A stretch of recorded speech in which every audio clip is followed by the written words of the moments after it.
Hey guys, welcome back to the Passive Money Podcast. It's Kirby and Alex, and if you haven't seen our podcast before, we're just regular guys that have navigated ourselves out of the paycheck to paycheck lifestyle. And really, we're just gonna be sharing our stories about our struggles throughout our life that have eventually led to our financial success.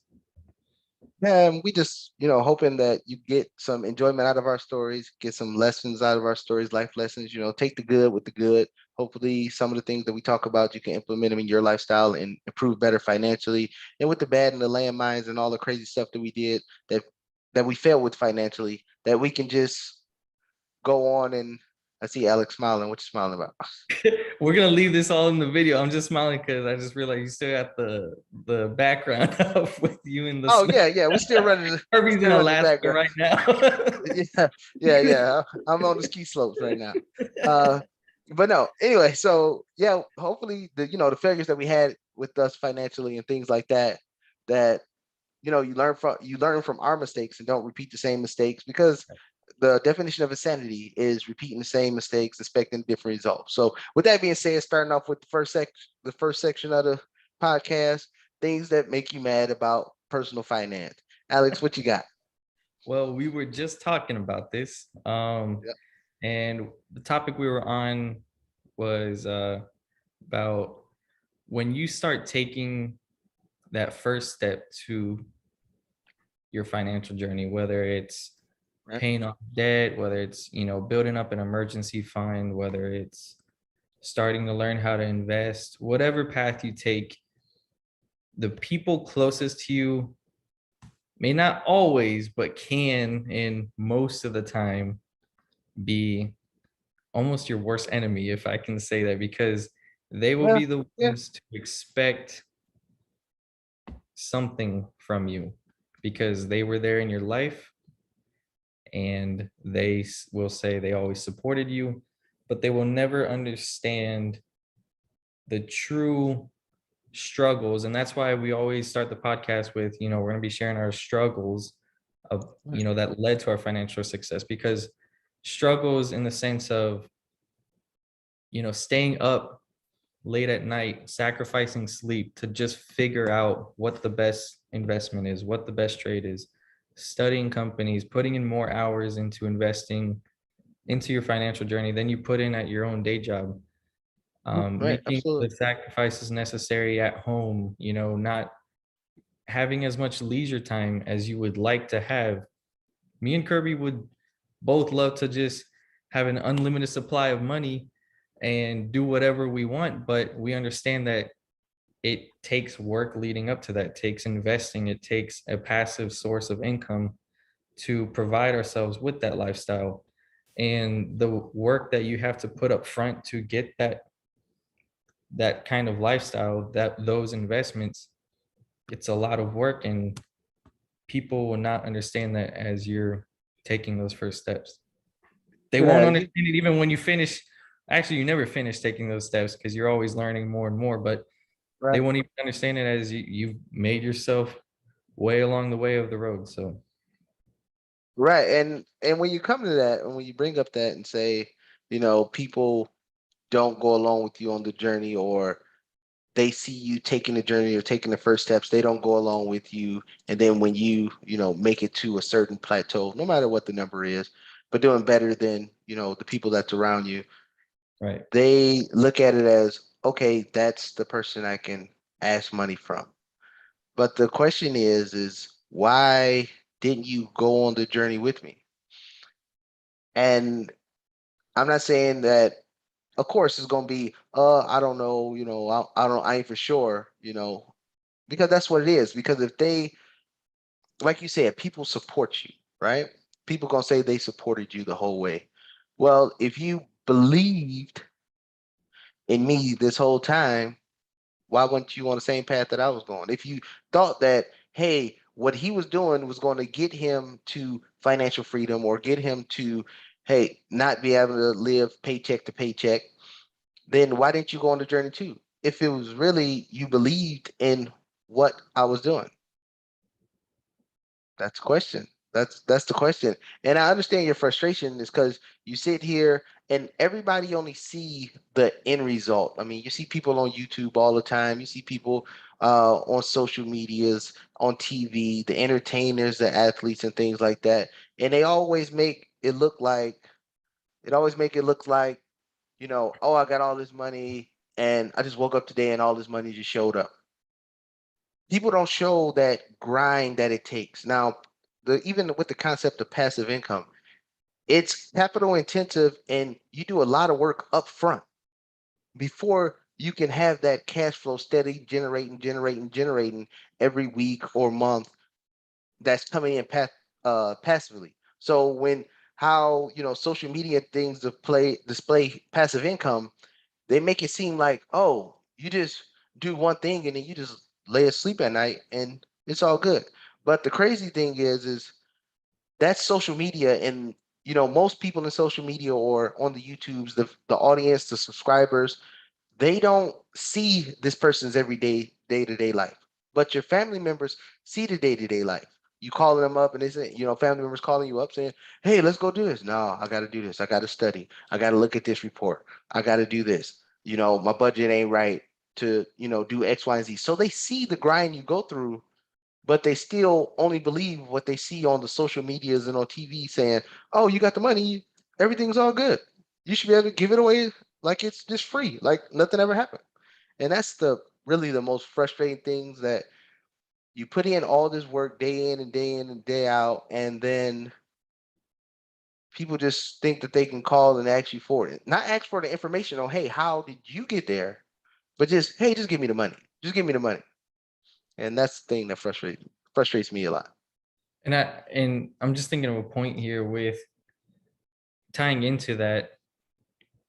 When you are doing that journey of, your own financial path, you'll start to get people that notice maybe things that you buy for your personal self, but funded by your passive income, and things that you can afford because of the lifestyle that you're choosing to have, the direction you're going with your finances. For example, people will, the most, I'll say this, the most praise I've gotten from people closest to me is buying my house, which is not an investment. I don't consider it an investment, Right, but right. I will have everyone else outside of my family, being me and my wife, that will tell me, "Oh, your house is such a great investment," when really my biggest and most proudest acquisition, if I could use that word, would be the investments that I have grown that have provided me and continue to provide me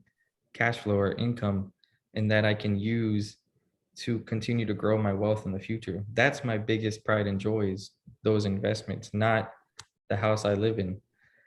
But people will And not look at, go ahead. Go no, ahead, no, bro. no. Go ahead. Finish your thought. Finish your thought. I was I just gonna say, people will not look at the things that you are doing with your finances. They will just look at things that you're buying, or whether you get a car or a house or you buy furniture, just things that don't amount to anything. They're just things.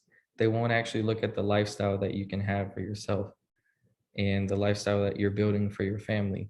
They won't look at that as an accomplishment. They just will simply assume that, you're hitting the lottery on a daily basis or something. right. And what I was gonna say is, understand that this society, and I don't understand how the older generation, but I wish I could say I have this issue with just, the millennial generations, let's say people 20 and under, having this mindset. But even, the older generations, they have that.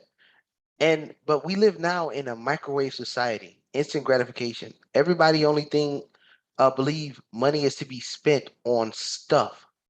So I always get that question. That's why I put the Alps up here so people think I'm on vacation, even though everybody know I'm not. Is Yeah. everybody always asks me, when do you get to enjoy your money? And I'll tell them I enjoy it every day.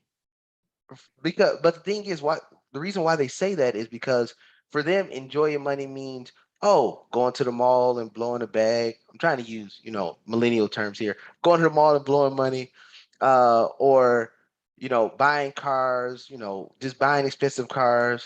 People that know me know I don't drive. The furthest I'm driving is 20, 30 minutes. That's tops. And if I do that, I ain't leaving the house again for another month, you know? So so I ain't going nowhere. So what's the point of having a car sit in the driveway so all my neighbors can go by and say, ooh, he got that. And I don't drive. I don't socialize on that level to be driving around to impress other people. Again, I buy a car to get me to point A to point B. If that's all I need. I don't need the impression aspect. But people look at enjoying money is buying material things. Surprisingly, everything that people say you should enjoy money with is everything that is a depreciating asset or depreciates in value after you buy it. For me, I enjoy my money every day. I invest it every day. You know, no matter if it's in business, in stocks, in mutual funds, in real estate. That's the stuff I like doing. I like going to see, oh, this house will return me XYZ cash flow. I can buy this, hold it for 10, 20, 30 years, and I will receive an income for the next 20, 30 years. Then the price of that asset will appreciate. I can sell it and then go buy another asset that will take care of my kids for the next 20, 30 years. And then my kids can rinse and repeat. And then do that on multiple fronts all the time. That's the stuff I like doing with my money. And it's hard for people that, just exchange time for money. They have the mindset, oh, work hard, play hard, work hard, play hard. But and so they only think, oh, I work. Since I work, I deserve to get this. I deserve to get that. Instead of just taking a step back saying, if I use the money I work for and deploy it to an asset that will pay me every week or every month that I don't have to work for, if I keep acquiring assets like that, it will replace the income that I make from my job and it will make more money than I can make from my job. And I can still live a lifestyle that eventually the passive income will grow higher and you can live off just the passive income.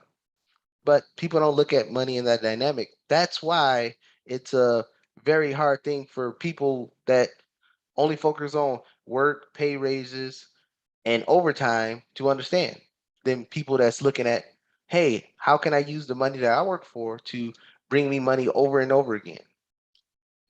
And it touching on that, it's so hard to explain to many people, if not most, the value that I guess you could say people like you and I that think differently on our time. Where, and I don't know why I thought of it this way when I was 18. I thought this was a normal way to think, but apparently not many people think this way. But time is so valuable, and I remember thinking to myself, just by savings, because at that time I only knew how to save.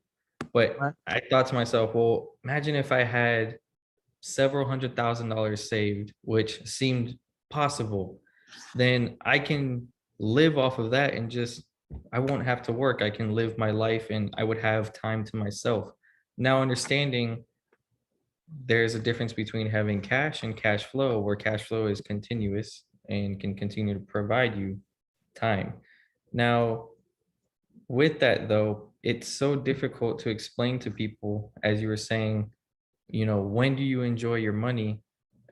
Every single day, because I enjoy seeing my money grow for me and knowing that at any moment I can just choose to use my investments to pay for the things around me instead of having to trade my time to buy those Wait, things. I could take it one step better than that. Just you can enjoy the money. How about just the simple fact of I can wake up every day knowing if one catastrophic thing happened in my life, I won't go bankrupt. I mean, how many times have you seen somebody working and then tire go flat? Next thing you know, it's like, oh God, the world's over. Or repair happens on the car and they gotta call everybody in the family to compile money just to get the car fixed. Yeah. Uh, and for me, of course, being in a real estate game and things like that, stuff happens all the time. I mean, me, I done put about 6 or 7 roofs on house. I done had rental properties burned down. But it's nothing that I gotta say, oh, well, now I gotta go call family and friends to help me pay for it. And that's the thing that people don't understand. Just that peace of mind to know, first off, before I say this that last part, one thing's for sure, two things for certain. Something bad is going to happen. No matter Right. what, something bad is going to happen. Something bad financially is going to happen where you got to fork over a nice chunk of change to get it repaired, fixed, or alleviated from your life. But the thing is why why sit there and live a life where I am one even micro disaster away from being in a poorhouse or being underwater or maxing out my credit cards or anything like that, to just living a comfortable life where you don't have to wake up, with the sweats wondering, oh, how I'm gonna make it to the end, how I'm gonna make ends meet, or what I'm gonna do. I used to watch a show back in the day, probably before your time, called Good Times. I Yep. never wanted to be, I don't never want to be like them. I don't never want to be like the family. The Jeffersons, I love the show, but I don't want to be like Father Jefferson sitting there trying to figure out how to, hustle at pool to pay the rent or pay the light bill and things like that. I've been in that situation where I had to go, try to gamble to come up with the rent. I That situation is way over with for me, and I don't want to have to relive that ever again. And so one of my real fears is that lifestyle that I had to live. That paycheck to paycheck, slow grind just demoralize you. I'm so scared to go back there that I try to put a cushion between me and that level so far that if something happens, it won't, come back to bite me. And especially, having passive income and having investments providing you that cash flow, you won't be in a predicament where you're so afraid to lose your job. And it's great to have an emergency fund, for those that are out there. But Mhm. just with that emergency fund, if you were to lose your job, in most emergency funds, they say save 3 to 6 months of expenses. Right. After 3 to 6 months, you have to find another job. But if you have investments that are bringing you cash flow, you can find a job whenever you feel like finding another job if you decide to continue to work. There's nothing wrong with working a day job if you want to stay active. You know, that can be another topic too. What's costing you more is, could you make more money investing or doing your businesses than trading your time at a job? But Right. just Right. hinting on that as well. Yeah, and like you said, it's that the emergency fund. I believe everybody should always have that stopgap. That 3 to 6 months of expenses in there. Have that, either in a money market or somewhere you can easily access it. I'm not gonna go all the way to the archaic thinking of saying, hey, you got to have it sitting under your mattress or sitting in a bottle in your room, break in case of emergencies type deal. But have it somewhere where you can access it in case of emergency happens. That gap right there will save people a long ways. And of course, like Alex was explaining, you lose your job and it takes a minute to get another job. I'm not saying sit there and veg out 3 to 6 months just because you got emergency fund. Oh, I ain't got to work for 3 to 6 months because I got emergency fund. Because guess what? When you go back to work, you got to replenish the emergency fund. So have the emergency fund, but you know, try to hurry up and get back to work to get that 3 to 6 months back up there so you have that leeway. So I understand what you mean by that. And if and like you said, if people use their money that they work for to buy multiple assets, to eventually bypass their income on the passive side, then they put them in a whole different situation, a whole different situation. And I'll bring this up right quick. Like as you know, my wife's in the military, and then she's just coming up on retirement, and some of the things that everybody's asking, oh, what are you going to do? What's next? You got a job lined up? Because of course, and we can go over that, military overall it pays decent while you're in, but then you do your 20, 25, 30 years, it might pay you 50, 60, 70%, depending on how long you stay in past 20 of your income. But in this day and age, for one person, that money will not cover the day-to-day lifestyle that they're used to. It'll be exactly about one third of the lifestyle that they used to from the time they was in the military, because how the pay is structured. One third of their lifestyle from when they was in the military to the day they retire, it decreases by two thirds and only living off of one third of that income. So they always ask, what you gonna do, and then my wife look at them crazy because they always tease her and stuff like that, like, oh, why you not going out there? YOLO, you only live once.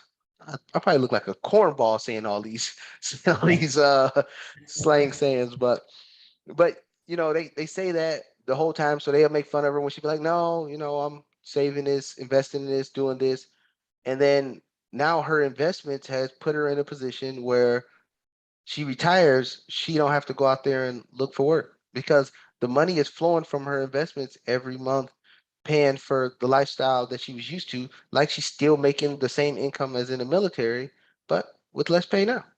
From, of course, from the military, less pay, but that passive income has superseded what she made in the military. So there's no change in the lifestyle dynamic at all.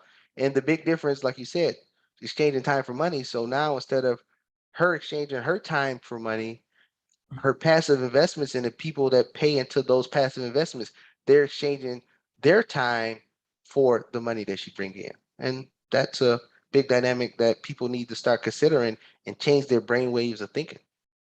Exactly. And you said how when she got out of the military, people started questioning, "Oh, what are you going to do now?"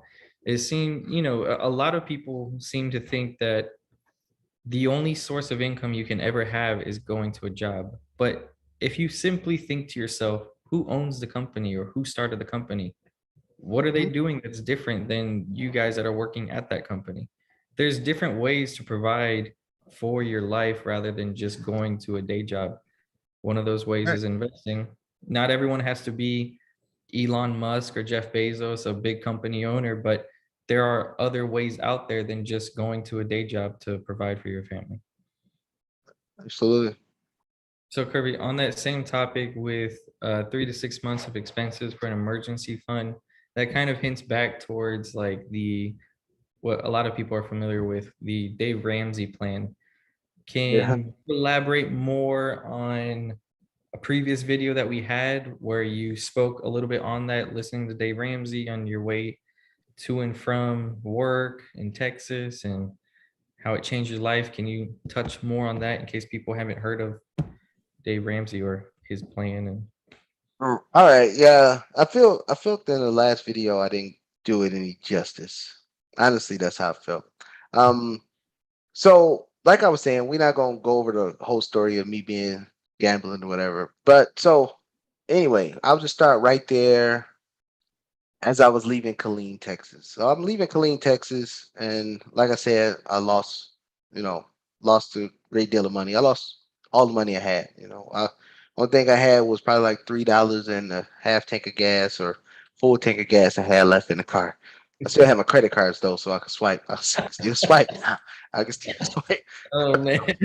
To hold me down, I can still swipe. But yeah, so what I did, I was dejected with myself, and what I mean by dejected was I knew that it wasn't any cash flow that was going to come in or any. I didn't have any unemployment checks. I didn't have anything that was going to come in the immediate future that I could say, oh, now I can recoup that money and then I can go on living my life. So, like I was saying, it's a highway. I believe it's Highway 35 that take you straight shot to from Killeen to San Antonio, about 2.5 hour drive. But for some reason, I went the long way through city calling passes and took the back road. And then again, I listen to AM radio all the time. I've been doing that ever since I was in college back when I was 17, 18 years old. I always listen to AM radio, but usually it's sports talk radio. But I'm on this back road, ain't nothing back there but deers, cows, and one radio station working on the AM system. So I'm searching through, searching through. I finally get a station, and then I hear the first voice I hear. I hear a couple calling in talking about they debt free, but their house and things like that. And I'm looking like, what the heck is this? And I keep on listening because that's the only station I got.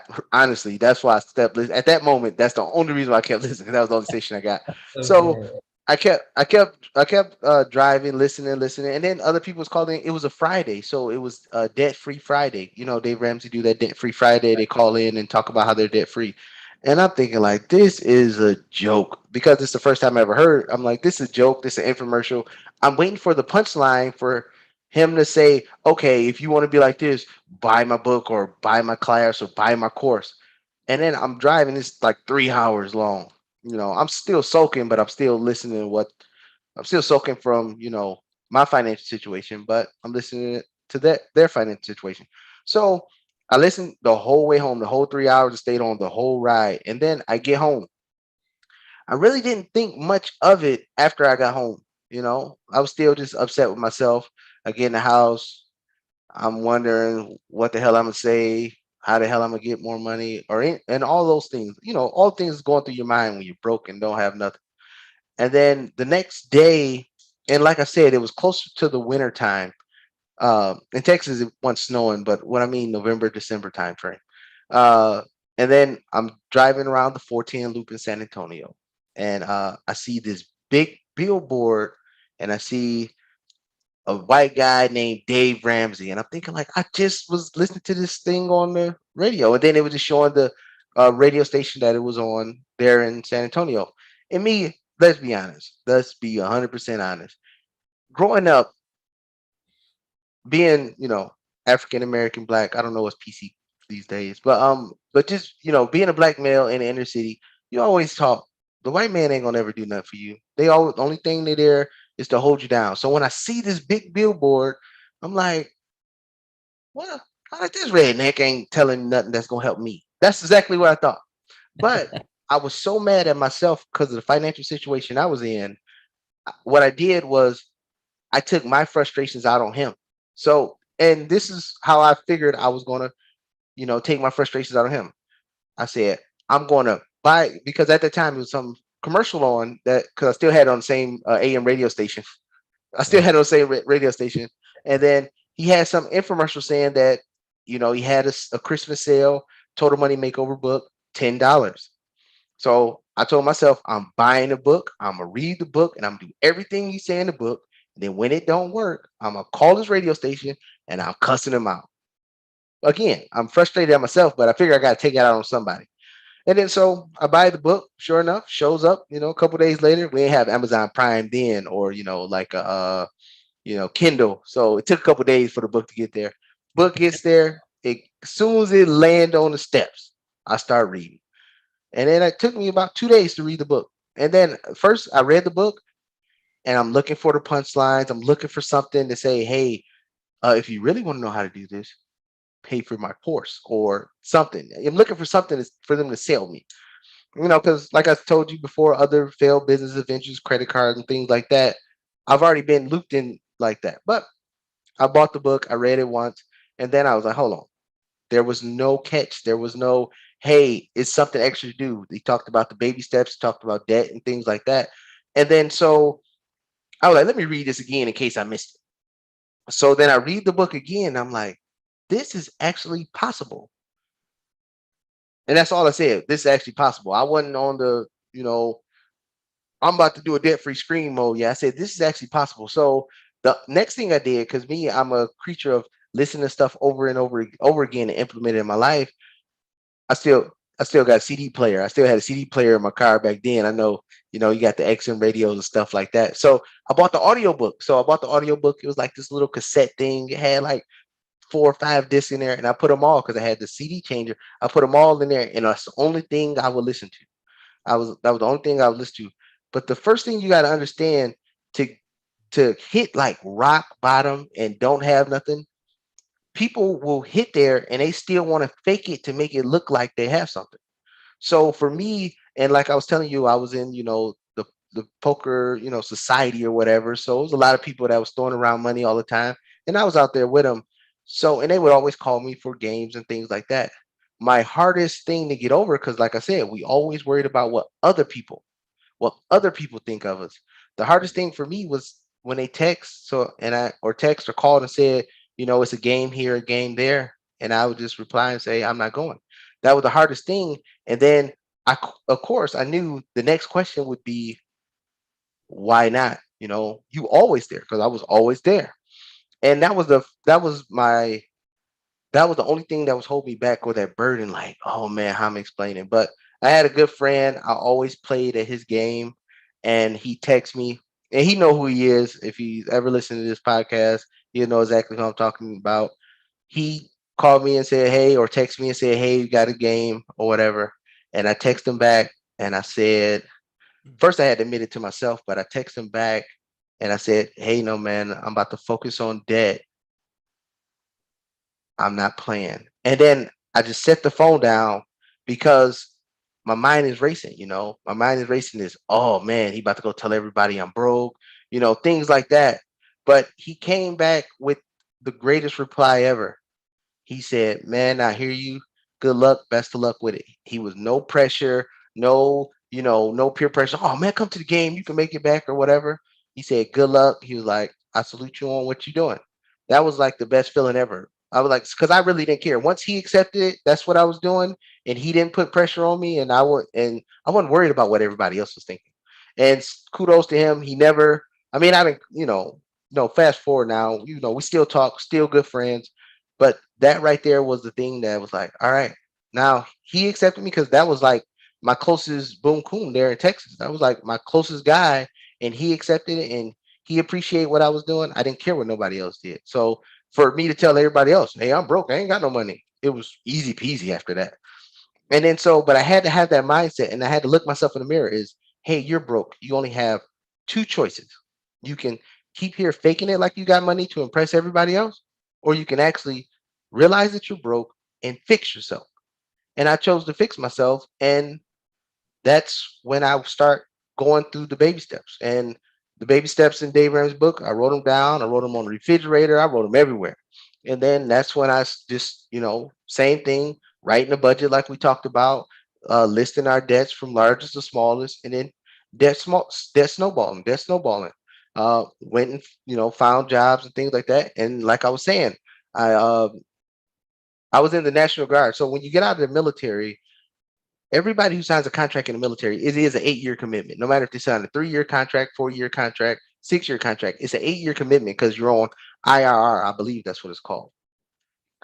And what happens is, so you do 3 active years if you sign a 3-year contract, and then you have 5 years of IRR. IRR means they can call you back at any time to go active duty. So for me, I signed a 5-year contract, so I still had 3 years of IRR.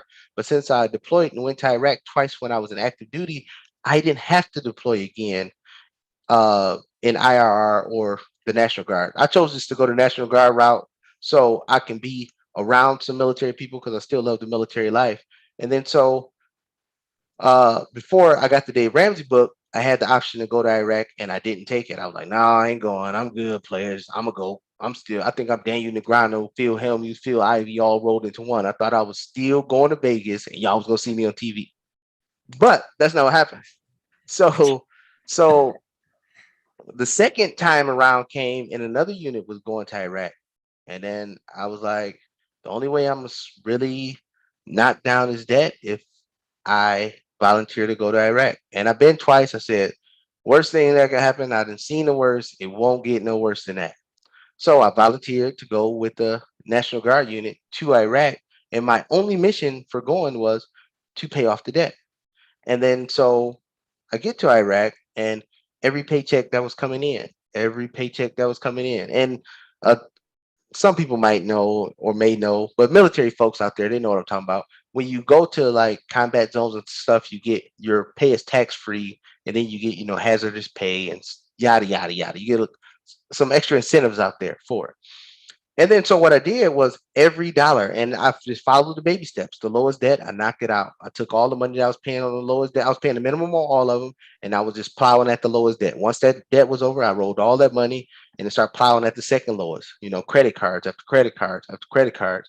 Then going going for the car and knocking that out. And that's the thing that worked. And all this time, I always tell people the story, and I said, "Yup, the only reason why I did it because I wanted to cuss out Dave Ramsey."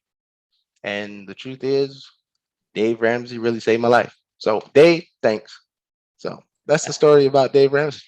That's Now that's the talking true story. on another thing we had touched on, but you didn't elaborate as much on was your first investing story. So I want to know, because I actually don't know, when you first started investing, was it towards more of what Dave teaches, or did you start learning investing in some of the other ways like you hear from the Robert Kiyosaki's, Grant Cardone's, Uh, that so kind at of that thing? when I first started investing, I didn't know about the Robert Kiyosaki's, the Grant Cardone's, things like that. Only thing I knew was, the Dave Ramsey's Total Money Makeover, invest in growth stock mutual funds, good growth stock mutual funds. But I had no idea what those was. I had no clue about nothing. And I happened to be in Iraq, and I've been plowing at the debt, plowing at the debt, plowing at the debt. I had my emergency fund over there cooking, and so I'm plowing at the debt. And then one day, so it's not like I don't know what people imagine like combat zones or wars like, but Like Saving Private when Ryan. With- yeah, it's not like that no more. All right, right, so right. we have a big dining facility. I say dining facility. Let's just call it a football field long, and that's where when you want to go eat meals, you have it's catering companies there that have food there that serve breakfast, lunch, dinner, midnight child. That was my favorite, but they serve it every day. They have TVs in there, usually on a news station, Fox or CNN. And then one day I'm just bebopping through, me still laser focused, just pay off debt, pay off debt, pay off debt. And then so I'm walking through the dining facility with some of my soldiers, and then the TV's on, and it says, "This is the greatest recession since the Great Depression." That was the headline that went across there. And then so I saw it, and then I kept walking, and then my brain just started racing when I heard that. I said, "The Great Depression recovered. This one will recover also." I just knew that's the only thing that was clicking in my brain. I didn't know how to capitalize off of it. And then I start thinking Great Recession. Then I'm start thinking stock market, and I'm looking like, well, I don't know nobody that looked like me that ever made anybody on stock market. Heck, I don't even know nobody that looked like me that ever invested a dime. But that was my mindset. So I'm thinking I don't know how to capitalize on it. I don't know who to talk to. I don't know anything. So anyway, I eat with the soldiers and all that, and then we walking back. But that's those same comments are still rolling through my head the whole time. And then something made me remember, hey, your cousin, my cousin's wife, she went to school for finance. So I was taking the total Hail Mary shot in the dark. So I called her and I said, "Hey, Tanya, that's her name. Rest in peace. Tanya's passed now, but I always give her the gratitude and everything about this. But I called Tanya and I said, "Hey, Tanya, do you know anything about the stock market?" And she's like, "Well, I went to school for finance, and then they showed us what it was, but I never invested myself." So I just said, "Tell me everything that you know and a little bit that you remember from school, and then I'll take it from there." And then she just said, "So you buy a stock in a company, and every share represents a percentage of ownership." And then she said, "Hey, you want to get in a blue chip stock that pays you dividends, and then they will pay you dividends on a quarterly basis, and you go from there." And then after that, I said, "So what's the stock that'll do that?" And then she said, "Well, one we always talked about in school was Merck. Merck, MRK is the symbol. Merck, What does it the do? healthcare." Oh, okay, okay, okay. Yeah, Yeah, yeah. yeah. So healthcare. So, and this is how much I didn't know, right? So, I, so don't you know now they got the trading platforms. Back then they had the trading platforms also. They had the USAAs. They had a couple other that had you could buy stocks in a brokerage account. So what did I do? So she told me based off of her knowledge, and I don't know how many years it was from the time that she went to school. Then I was talking to her. I never asked her that. And then she's like, "Yeah, you just go to the company's website, and then you could buy the stock off the website." And the truth is, you can. You could. You Yeah, could. So yeah, yeah. that's Right. exactly what I did. I went to the company's website, and then I transferred money over there, and I bought X amount of shares based off the money I had. And that was my first investment ever. And then that was my first baptism into passive income. Because true to form, like you said, you put the money in there. And now I didn't put a lot of money in there. I put like $1,200, $1,300 in there. But true to form, every 3 months they sent me a check, and then she said reinvest. You put it in a drip or reinvest dividends. It's a button, and your dividend that they pay you, the check that they'll pay you every 3 months, will buy you more shares, so your dividend check will be higher. And true to form, that's what happened. And that was my first step into investing at all, period, ever. Besides my failed business ventures when I didn't know what the heck I was doing. But that was the Okay. first one Okay. that So worked. so it wasn't along Dave's plan because as he teaches investing in mutual funds and not single company stocks, but I like it. Now, did you what did I'm assuming you sold it, right? Did you sell that stock or do you still Yeah, have that? yeah. I ended up Got selling stuck it with out of the website. the yeah, sold it out of the website, right? What did you Yeah. sell it for? If Well, again, it was at a depressed price. I say the stock price maybe went up $2 or $3. I mean, because Merck is not a one of those big high volatile, companies. I kept it for maybe 2 quarters while I was there in Iraq, and then I got out of it just because I didn't know. I didn't know. I was like, oh well, I can use this money, and being very ignorant as in not knowing the stock market, and you're supposed to sit there and hold it for a long time. I'm thinking a long time is a month. 3 months is a long time, but right. long time mean years and decades. Well, Yeah. I was like, oh, I made some money. I can use that and pay down some debt. So that's what I did. But when it comes to Dave Ramsey, so after that, spill in the stock market, I couldn't, that was all the information that she had about, investing. And then so I just started looking up after that, I started looking up mutual funds and things like that. And Dave talk about four mutual funds and growth and income, international or aggressive growth, excuse me. And then I started looking at mutual funds, and then by this time I looked on my own bank website and seeing that they had a brokerage account where you can actually buy stuff at. Excuse me. And then so what I did after that, then I started following Dave's plan. But I didn't have enough for four mutual funds, so I only started with one. I just putting $50 a month in there, and All I right. I would say, and I still have the same mutual fund to this day. I still do have that same mutual fund to this day, but that's how it started. Just putting $50 a month into the mutual fund, but I still have mutual funds to this day. But now I actually passed that mutual fund down to my son, and I still put money in that same mutual fund to this day.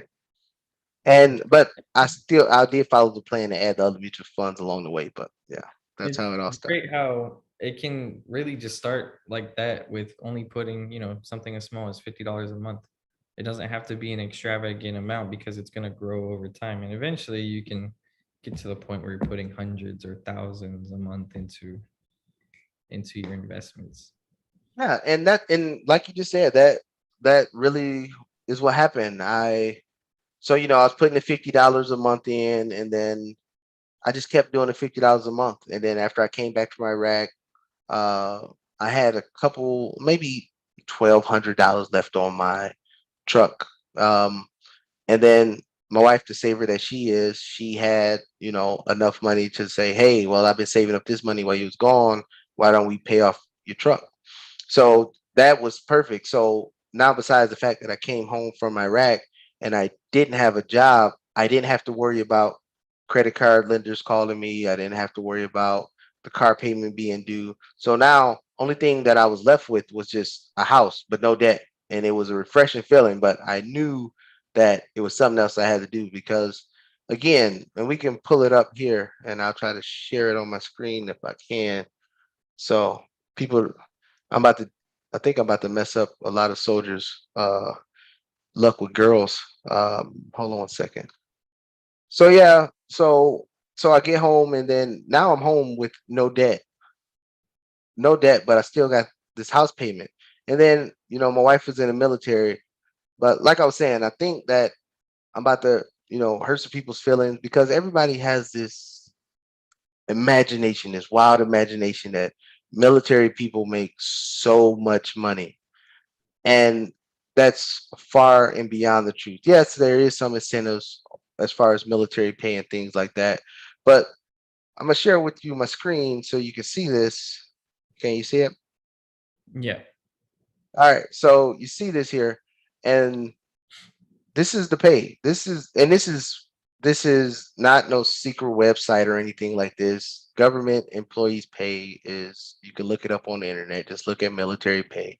But how the military is ranked is E1 through E9, private to sergeant major. And then depending on their rank, private, sergeant major, that's the lowest is private, highest is sergeant major. And then how many years they've been in, this is how much they're getting paid. Now, when I was in the military, this number was super low. I think I was about 600 or $800 a month, but after taxes, I was bringing in about $300 a paycheck or something like that. But at the time when I was in I just came back from Iraq. My wife was an E4, maybe with four or 5 years in a game. So this number was closer, way lower than 2,900 a month. It was closer to like 2,000 a month or something like that. It was like, so she was making like $1,000 every 2 weeks. So sorry to mess up the game of all these soldiers that be running around with Chargers and Mustangs and things like that, acting like they're rich. And Right. ladies, ladies, here's the pay scale right here. You can see how much they make. Military people don't make that much money. And this right here is a monthly scale. This is not a paycheck scale. This is how much they make per month. This is per month. So so just, I mean, even with that, so let's use this scale here. My wife making $2,900 a month, but then she wasn't. And then our mortgage payment was, let me take off the share screen now. Let me stop sharing. All right, we back. All right, so Back in Alaska. yep, I'm back. All right, so she was making maybe 1,000, maybe $1,100 a paycheck, but our mortgage was $1,400 a month. That's not including high utility bills and stuff like that. And so we was we still had our head like right, like we had our nose above the water. That's really it, because light bill was about 300. Then we still had insurance. Then you had all the other utilities that go along with that, then plus food. And then at the time, gas prices for vehicles was about 450 in Texas. That's high, extremely high, considering that's a place where they produce oil.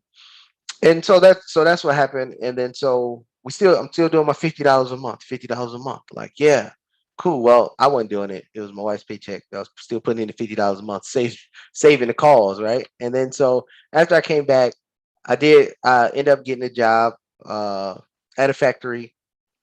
And so that allowed us to put more into the mutual funds. But it was something in me that said, this is not sustainable. This house is not sustainable. And what we end up doing was, and this was when the housing market was, crashing and things like that. And because Texas economy is more geared toward, is more insulated in the financial crisis than everywhere else was, I was able to sell the house for exactly what I paid for it. So I went down from a $1,400 a month place down to a $600 a month apartment. And then all that gap that we was paying from the mortgage to the rent, all that went to investments. And then on top of that, since now I had a job, I was adding that to investments, and then now we was paying the rent. I know what you're probably saying is 1,400 a month to a $600 apartment. What kind of apartment was this? It was pretty bad. Okay, okay, it was pretty bad. I mean, the house was 3,000 square feet. The apartment was like a shoebox, and and I'd be lying if I didn't say I didn't see a roach or two up in there. I'd be lying if I didn't say. But that's how mentally determined we was to get out of the rat race. It was okay, a roach here, there. It's all right. I got money now. I can start saving. And that's exactly how it went. And those are some of the, when we say struggles or sacrifices, it's things like that where I've done things the same way, where I've sacrificed, made those luxury sacrifices where in order to get on the right path financially, you just have to take those steps. But what I hear so often from a lot of people is no, I have standards, or I can't do that because, Uh, I care about my health, or like, we're not saying you have to, start eating dirt every day and right, sacrifice right, food, but there's different things to do. I mean, ramen noodles is one of my favorite meals of the day. So, there's you can make a lot, you can do a lot of different things with ramen, but right. it's Absolutely. taking those steps where luxury in general is not a necessity. It's an emotional option. People feel like they want to have that, or they get excited over seeing luxury homes or a luxury car. Really, a home is going to do the same thing. You're going to go there to sleep. A car is going to do the That's same it. thing. It's going to take you point A to point B. If you're trying to change your life financially, you have to take a step back and sacrifice all of those things to make it happen. You can't keep living above your means and trying to reach your financial goals. Once you get your financial goals to where you want them to be and they continue to progress, then you can live a little bit nicer. I mean, you can Absolutely. never live above your means either way, because above your means just literally means you're right underwater. So Yep, yep, absolutely. And that was those sacrifices that we made sent us a long way. So with all that investing, and again, we got in right, we was investing at the low end of the market, and the market steadily and gradually moved up within no time of the investing. And I would wanted the market to stay down, but we reached 100K pretty fast. Far as net worth wise, of course, we didn't have any. Cars was paid off by then, and then we just paying the rent. But far as the mutual funds and this, things like that, we was sitting at 100K, and it was a very refreshing feeling. true. But I know we're getting long in the tooth here about this subject, but I got one question to ask you, and Okay. of course, I'm asking this question from a different perspective because me, I went to college. I am a college grad, but I like your story on, you know, college. What is your ideal on college when it comes to finances? Or just tell your story on what was your ideal of Right. the concept of Yeah. college? There's a lot of ways to answer that, I guess.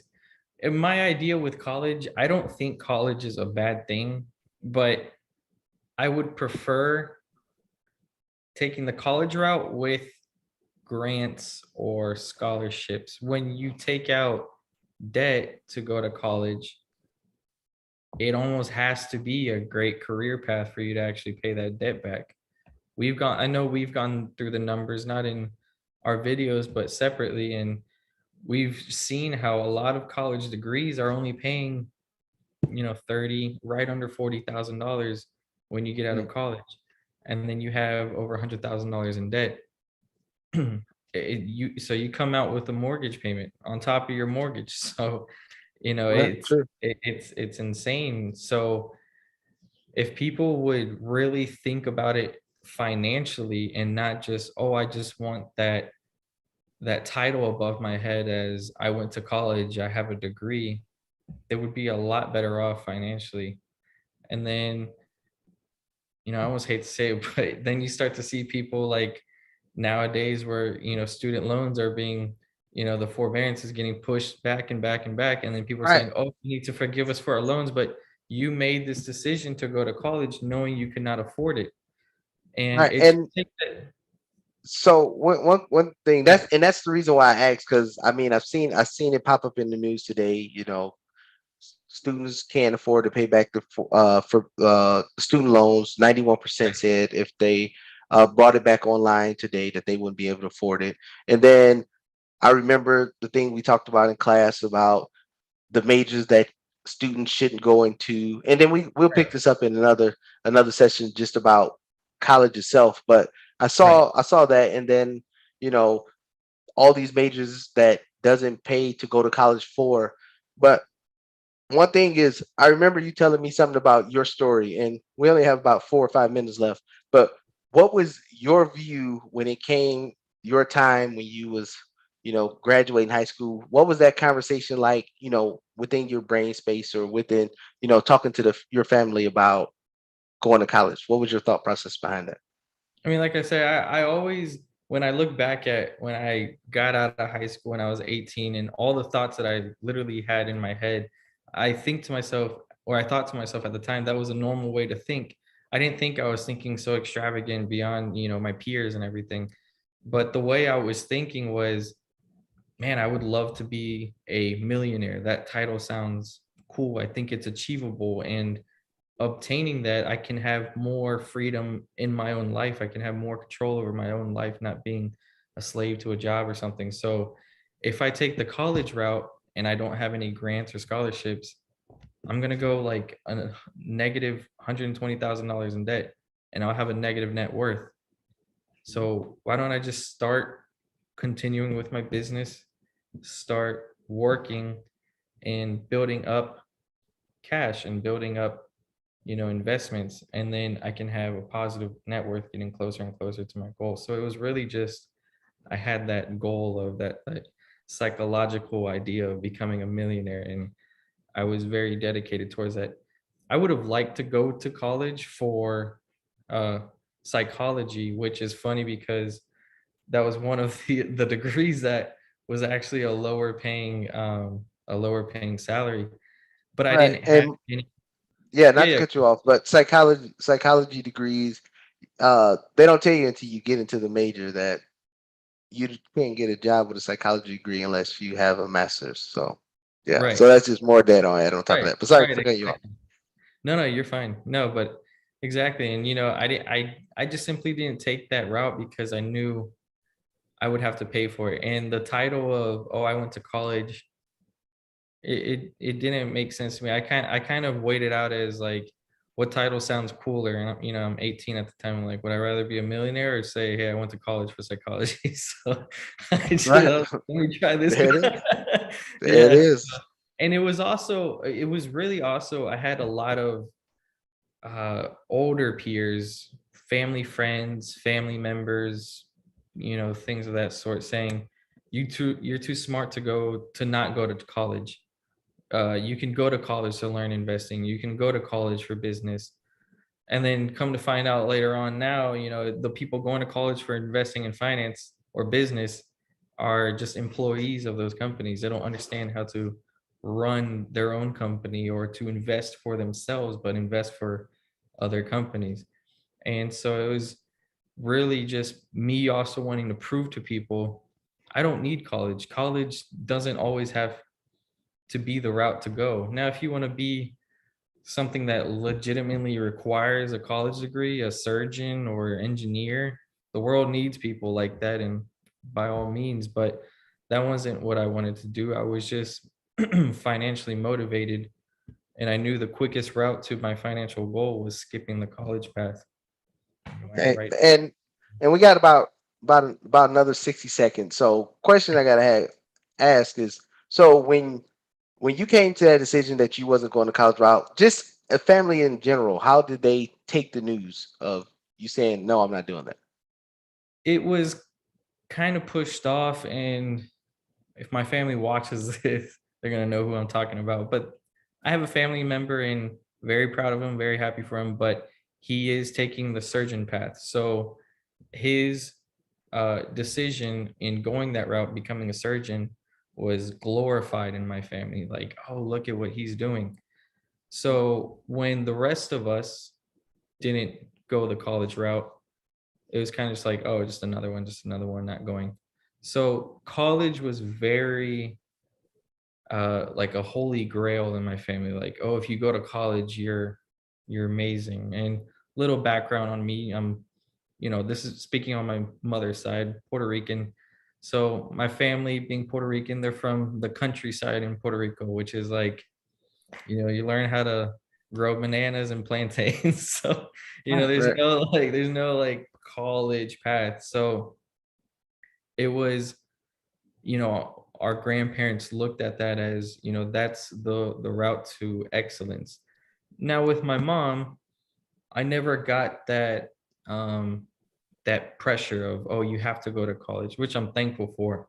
Knowing my mom, she probably would have liked for me to take that route, but she's still proud in the route that I've taken. So